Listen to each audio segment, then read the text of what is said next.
The script arrived on a Tuesday morning, wrapped in brown paper like something that needed hiding. My agent had warned me.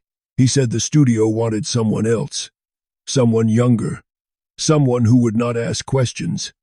I read it that night in my study, the fire burning low, the house silent around me.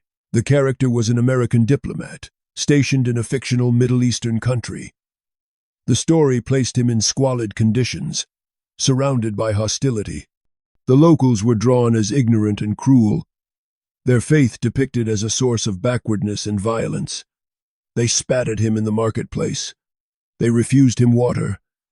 They cheated him at every turn. The women were silent shadows, beaten and submissive. The men were brutes, incapable of reason, and the religion was presented as the root of all this darkness. By the final act, the diplomat escapes, wounded but wiser, having learned that some cultures are simply incompatible with civilization. I put the script down and stared at the wall for a long time. Something in my chest tightened. I had played difficult men before. I had played villains and fools and broken souls. But this was different. This was not a character study. This was a verdict disguised as entertainment. It was propaganda dressed in the clothes of drama. The next morning I called the director and told him I could not do it. Not yet. Not until I understood what I was being asked to portray. He asked me what I meant. I told him I was going to live among the people his script condemned. 3 weeks later, I landed in Istanbul. I had chosen Turkey deliberately, a nation at the crossroads of Europe and Asia. Modern and ancient, secular in its laws, yet deeply rooted in Islamic tradition. I rented a small apartment in a quiet neighborhood called Fatih, near the old city walls. No handlers, no translators, no studio representatives sending daily reports. Just me and my notebook, and a determination to see with my own eyes. I committed to staying 3 months, long enough to move past the surface, long enough to be proven right or wrong. The first week was disorienting. The call to prayer echoed 5 times a day from the minarets, a sound I had only heard in war films and news reports about conflict zones. But here, in the narrow streets below my window, life continued without interruption. Shopkeepers opened their doors. Children walked to school in neat uniforms, laughing and chasing each other. Old men played backgammon in the tea houses, arguing about politics and football with equal passion. The prayer was not a disruption. It was a rhythm, as natural as breathing, as ordinary as the sunrise. I walked for hours every day. I sat in cafes and watched. I visited the great mosques, not as a tourist with a camera, but as a man trying to understand. And slowly, without my noticing, the distance between what I had expected and what I was witnessing began to widen into a chasm. One afternoon, I stopped at a small restaurant near the Süleymaniye Mosque. The owner was a man named Kemal, perhaps 50 years old, with a thick mustache and kind eyes. He noticed I was foreign and struggling with the menu. Without a word, he sat down across from me and pointed to the dishes he recommended. When the food arrived, he refused payment. "You are a guest," he said in halting English. "Guests do not pay in my house. This is our way." I returned to that restaurant every day for the next 3 weeks. Kemal and I developed a friendship built on broken sentences and shared meals. He told me about his family, his 3 daughters, his hopes for their futures. He wanted the eldest to become a doctor. The middle one loved mathematics. The youngest was still deciding. And he said that was fine. She had time. She would find her path. One evening, his eldest daughter Elif came to help in the kitchen. She was perhaps 22, wearing a headscarf and an apron, moving with quiet efficiency between the tables. She was studying medicine at the university, Kemal told me with unconcealed pride. Top of her class. She helped at the restaurant on weekends because she wanted to, not because she had to. I watched Kemal watch her. There was no dominance in his gaze, no ownership, only pride. When she made a mistake with an order, he corrected her gently, the way any father might correct any child. When a customer spoke rudely to her, dismissing her opinion on something trivial, Kemal intervened immediately, his voice firm but measured. He told the man that in his establishment, his daughter would be treated with respect, or the man could find another place to eat. The customer apologized. Elif smiled at her father, and something in my understanding of this world shifted permanently. This was not the oppression the script had promised me. This was a father protecting his daughter's dignity, teaching her to expect respect, modeling for her what honorable men looked like. This was love expressed through boundaries, through standards, through the quiet insistence that she was worthy of consideration. In my 6th week, I was introduced to a woman named Dr. Fatma Yilmaz. She was a professor of comparative literature at Istanbul University, a scholar of both Ottoman poetry and contemporary European fiction. She wore a headscarf, carefully pinned beneath her chin, and spoke 4 languages fluently. We met at a conference on East-West cultural dialogue, where she delivered a lecture that left the audience in stunned silence. Her analysis of identity and belonging, of how stories shape perception, of how the West had constructed an image of the East that served colonial purposes and continued to serve political ones. It was the most intellectually rigorous presentation I had heard in years. She quoted Goethe and Rumi in the same sentence. She drew connections between 19th-century Orientalist paintings and contemporary news coverage. She was brilliant, and she was formidable, and she was devout. After the lecture, I approached her and asked if she would be willing to speak with me. We met 4 times over the following weeks. Each conversation dismantled another assumption I had carried without examination. She spoke of her faith, not as submission, but as liberation. The headscarf, she explained, was her choice. It was not imposed by her father or her husband or any authority figure. It was a declaration of her values, a way of presenting herself to the world on her own terms. I am not hidden, she said, her eyes sharp and clear. I am revealed. My mind is what I offer to the world. My ideas, my scholarship, my contribution to human knowledge. The covering is not a cage, it is a frame. It tells people where to look. It says, see me for what I think, not for what I look like. I thought about the actresses I had worked with in Hollywood, the pressure they faced to present themselves in certain ways, the judgment they endured for their appearance rather than their talent, the surgeries and the diets and the constant scrutiny. And I wondered which system was truly more oppressive. In my 9th week, I arranged to perform Umrah, the lesser pilgrimage. I had not converted in either my heart or my documents, but there were ways for a sincere seeker to witness certain rites. I traveled with a group of pilgrims, remaining at the boundaries where non-Muslims were permitted, observing what I could from the edges of the sacred.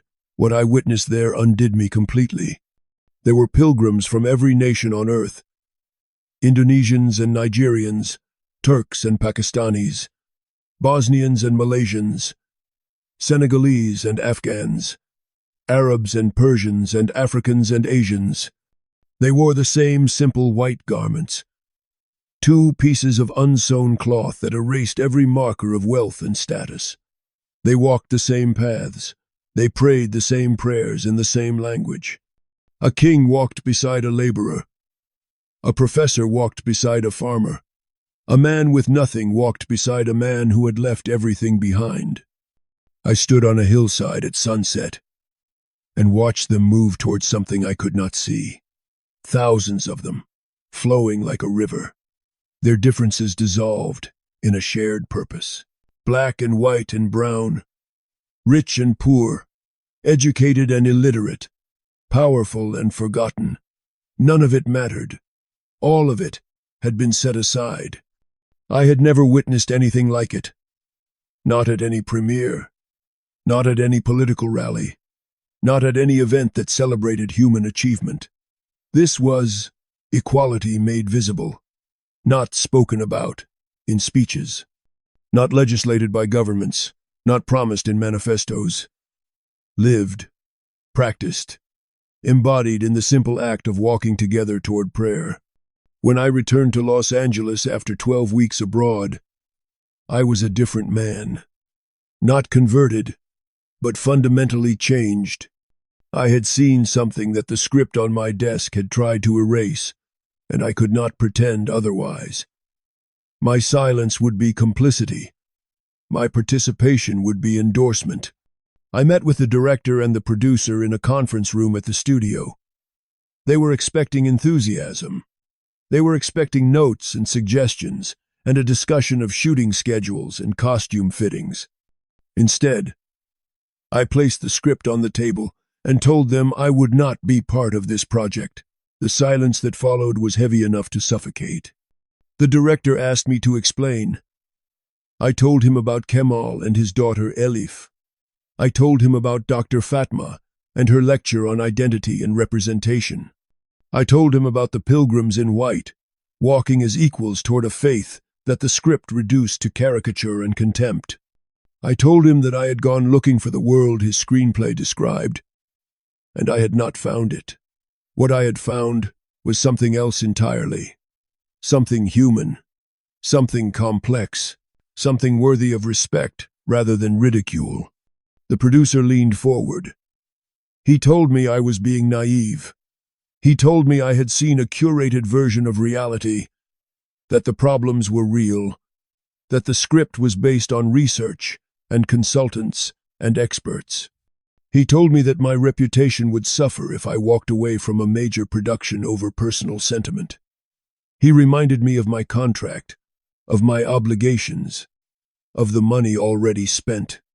I looked at him and asked a simple question. Have you been there? Have you sat in a restaurant in Istanbul and watched a father defend his daughter's honor? Have you listened to a woman in a headscarf explain her faith in 4 languages? Have you stood on a hillside and watched 1 million people become equal? He had not. I stood up and walked out of that room. Behind me, I heard the director say that they would find someone else, that the picture would be made with or without me, that I was making a mistake I would regret for the rest of my career. Perhaps I was. I have made many mistakes in my life, decisions that cost me roles and relationships and opportunities. But this was not one of them. This was the opposite of a mistake. This was clarity. They found another actor within a month, a younger man eager for the exposure, willing to play the role as written, asking no questions about accuracy or fairness. Production began 6 months later in a studio backlot dressed to look like somewhere it was not. I followed the news from a distance, the way you might watch a storm approaching someone else's house. The film encountered difficulties from the start. The locations fell through when 3 countries refused permits, their governments citing the script's content. The cultural consultants resigned one by one, citing concerns about accuracy and representation. The lead actor gave interviews that drew criticism, his comments revealing a fundamental misunderstanding of the material that embarrassed the studio. Protests emerged before a single frame was publicly released. Academic organizations issued statements. Religious leaders of multiple faiths expressed concern. Newspapers ran editorials, questioning the project's intent. Production was halted after 11 weeks of shooting. The studio issued a statement citing budgetary constraints and scheduling conflicts. But everyone in the industry knew the truth. The project had become toxic. The story they wanted to tell was not a story anyone wanted to hear. Not anymore. Perhaps not ever. I took no pleasure in this. There is no victory in watching something fail, even something you opposed. Careers were damaged. Money was lost. People who had nothing to do with the script's content found themselves associated with its disgrace. But I would be lying if I said I felt regret for my decision. I would be lying if I said I wished I had stayed silent. I made many pictures in my career. I played heroes and villains, soldiers and scholars, men of courage and men of doubt. I won awards and received honors and heard my name spoken with respect in rooms full of important people. But I have never been more proud of anything I did in Hollywood than I am of the picture I refused to make. There is a kind of integrity that cannot be performed. It can only be lived. I learned that in a small restaurant in Istanbul, watching a father teach his daughter that she deserved respect. I learned it in a university lecture hall, listening to a woman in a headscarf dismantle centuries of prejudice with nothing but her words and her scholarship. I learned it on a hillside near the holiest city of a faith not my own, watching strangers become equals in the fading light. The distance between people is not measured in miles or languages or beliefs. It is measured in willingness. Willingness to sit with a stranger. Willingness to listen before judging. Willingness to let your assumptions be proven wrong. I am an old man now. I have seen much and forgotten more. But I have never forgotten what I learned in those 3 months, away from Hollywood. I have never forgotten the people who showed me, without knowing they were teaching, what dignity and faith and equality actually look like when they are lived rather than performed. That knowledge has stayed with me longer than any role I ever played. I suspect it always will.